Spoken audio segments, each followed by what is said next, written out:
High viewers, இன்னைக்கான வீடியோவில் என்ன நடக்கலாம்னு சொல்லிட்டு பார்க்கலாம். வீடியோக்குள்ளே போகிறதுக்கு முன்னாடி நம்ம சேனலை லைக் அண்ட் சப்ஸ்கிரைப் பண்ணிட்டு கொஞ்சம் சப்போர்ட் பண்ணுங்க. வாங்க இப்போ வீடியோக்குள்ளே போகலாம்.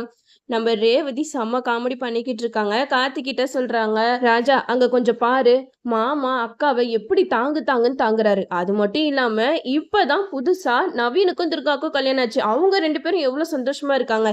நீ மட்டும் ஏன் என்னைய கண்டுக்கவே மாட்டேங்கிற? எப்பதான் நீ என்னைய புரிஞ்சுக்க போறியோ அப்படின்னு சொல்லிட்டு ரேவதி வந்து செம்ம காமெடியா கார்த்திகிட்ட பேசிக்கிட்டு இருக்காங்க. இந்த நேரத்துல தான் ரோகிணி மயங்கி விழுந்துடுறாங்க. ரோகிணி மயங்கி விழுந்துட்டாலே இவளுக்கு என்னாச்சு ஏதாச்சும் சொல்லிட்டு பரமேஸ்வரி பாட்டி யாரையோ கூட்டிட்டு வந்து அவங்க நாடியை பிடிச்சு பாக்குறாங்க. அவங்க நாடியை பிடிச்சு பார்த்தனே சொல்லிடுறாங்க, இந்த பொண்ணு மாசமா இருக்கா அப்படின்னு சொல்றாங்க. இதை கேட்டதுமே பாட்டி ரொம்பவே சந்தோஷப்படுறாங்க. ராஜராஜனும் ரொம்ப சந்தோஷப்படுறாங்க. எவ்வளவு சந்தோஷமான விஷயம் சொல்லியிருக்கீங்க, ஏமா ரோகிணி, இது உனக்கு முன்னாடியே தெரியாதா? எதுக்காக எங்க கிட்ட எல்லாம் சொல்லல அப்படிங்கிற மாதிரி ரோகிணி கிட்ட கேட்டுட்டு இருக்காங்க. அப்போ ராஜராஜன் சொல்றாங்க, நான் தாத்தாவாக போறேன் அப்படின்னு சொல்லிட்டு ரொம்ப சந்தோஷத்துல இருக்காங்க. இந்த நேரத்துல கார்த்தி மயில் இவங்க 2 பேருமே மூஞ்ச பார்த்துக்கிட்டு இருக்காங்க.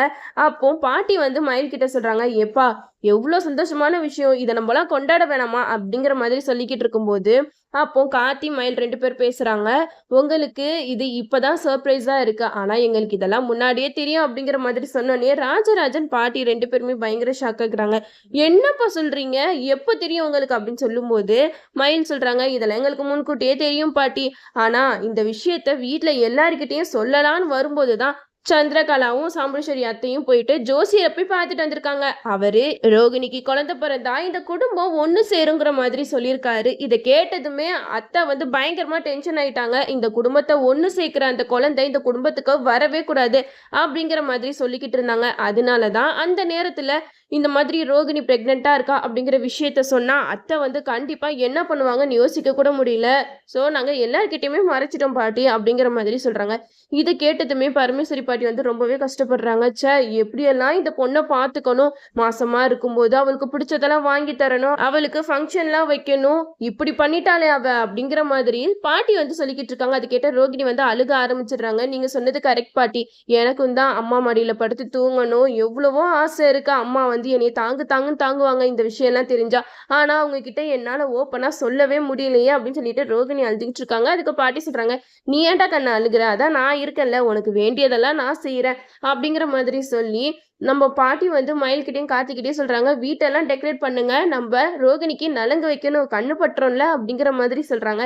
எல்லாருமே வீட்டெல்லாம் செம்மையா டெக்கரேட் பண்ணிக்கிட்டு இருக்காங்க. இதெல்லாம் பார்த்ததுமே ரோகிணி ரொம்பவே எமோஷனல் ஆயிடுறாங்க. இதெல்லாம் அம்மா இருந்து கூட செய்ய வேண்டியது பாட்டி, இப்போ அம்மா இல்லாதது ஒரு குறையா இருக்கு அப்படின்னு சொல்லிட்டு ரோகிணி ரொம்பவே கஷ்டப்படுறாங்க. அப்போ ராஜராஜன் சொல்றாங்க, சரி இப்போ நீங்க மறைச்சிட்டீங்க, ஆனா இன்னும் நாளாக சாம்புஸ்வரி கிட்ட இந்த விஷயத்தெல்லாம் மறைக்கவா முடியும், என்னதான் இருந்தாலும் வயிறு காட்டி கொடுக்காதா அப்படிங்கிற மாதிரி ராஜராஜன் சொல்றாங்க. இதை கேட்ட மயில் வந்து சொல்றாங்க, ஆமா நீங்க சொல்றது கரெக்ட் தான் மாமா, ஆனா இந்த விஷயம் மட்டும் அத்தைக்கு தெரிஞ்சிச்சுன்னா கண்டிப்பா அவங்க இதுக்கு எதிர்ப்பு தெரிவிப்பாங்க. நானும் ரோகிணியும் இந்த வீட்லயே இருக்க முடியாது. ஏற்கனவே துர்கா நவீன் இவங்க 2 பேருமே இந்த வீட்டை விட்டு போயிட்டாங்க. அடுத்து நானும் ரோகிணி இந்த வீட்டை விட்டு போயிட்டா கண்டிப்பா அத்தை வந்து தனி மரமா ஆயிடுவாங்க.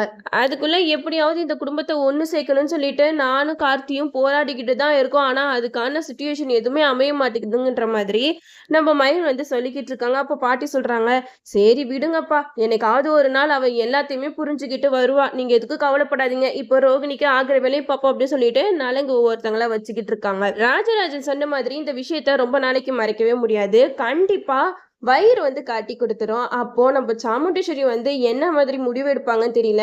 ஏற்கனவே வந்து ஒருவேளை ரோகிணி பிரெக்னெண்டா இருந்தானா என்ன பண்றது அப்படின்னு சொல்லும்போது அந்த குழந்தையே வேணாம், நான் அபார்ட் பண்ண சொல்லிடுவேன் அப்படின்னு சொன்னவங்க தானே சாமுண்டீஸ்வரி.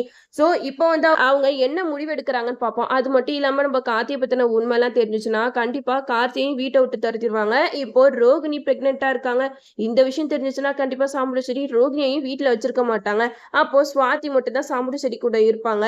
அது மட்டும் இல்லாம இப்போ சந்திரா வேற சிவனாண்டி காளியம்மா அவங்க கூட சேர்ந்து சாமுண்டேஸ்வரிய நடுத்தரல நிக்க வைக்கிறதுக்காக பிளான் போட்டுட்டு இருக்காங்க. இதுல இருந்து நம்ம கார்த்தி சாமுண்டேஸ்வரியை எப்படிலாம் காப்பாத்துறாங்கன்னு வெயிட் பண்ணி பார்ப்போம். ஓகே வீவர்ஸ், இந்த வீடியோ உங்களுக்கு பிடிச்சிருந்தா லைக் பண்ணுங்க, மறக்காம நம்ம சேனலை சப்ஸ்கிரைப் பண்ணிருங்க.